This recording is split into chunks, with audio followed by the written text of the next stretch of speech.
Oui, Eric Daquin. Alors, je suis apiculteur, un modeste apiculteur donc sur aiguille. J'ai monté mon exploitation en l'an 2000 exactement. Je suis tout seul, hein, parce que je travaille seul, et je gère de A à Z, de la production à la vente.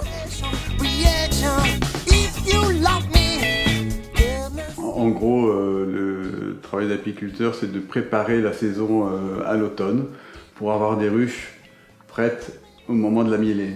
Moi, je fais du miel essentiellement, mais il faut savoir qu'on peut produire de la gelée royale, hein, on peut faire de l'élevage de rennes, vendre des essaims. Donc, il y a un domaine apicole auquel je ne touche pas. Produire du pollen également, il y a des productions collatérales que je ne fais pas.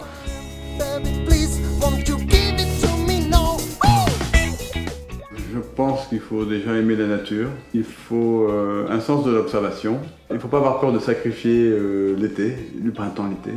On peut devenir apiculteur par soi-même, par l'observation, par quelqu'un qui vous aide, qui vous montre, etc.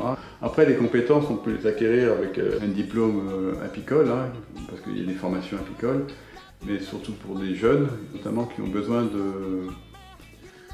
d'aide financière, d'aide à l'installation.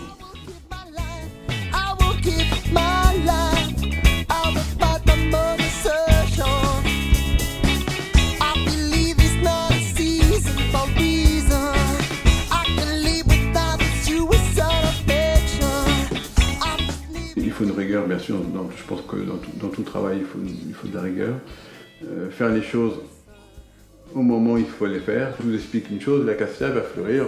Allez, je prends un exemple, la floraison est assez courte, elle dure 15 jours, ça peut fleurir le 1er mai, ça peut fleurir le 10 mai, il ne faut pas arriver 3 jours après, ou une semaine après. Vous mettez vos ruches une semaine après, vous perdez une semaine de mielée. En fait, je dirais qu'il y a des années types, c'est-à-dire que l'année commence, on va dire au printemps, avec la visite des ruches.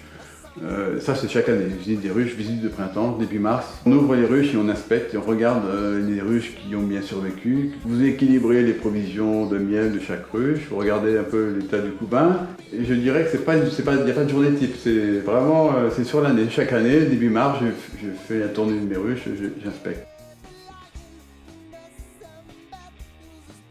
Ce que je dirais, c'est être très persévérant. On vit grâce à la nature. On dépend de personne, mais on dépend quand même de la nature.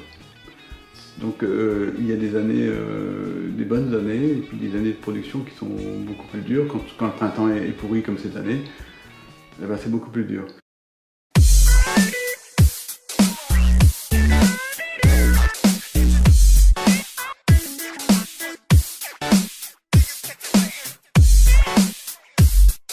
Attends plus que Jackie mette le bonnet là. Que diriez-vous à un jeune qui voudrait se lancer? C'est une excellente idée, c'est un très beau métier. C'est un métier où il faut un peu de persévérance. Hein.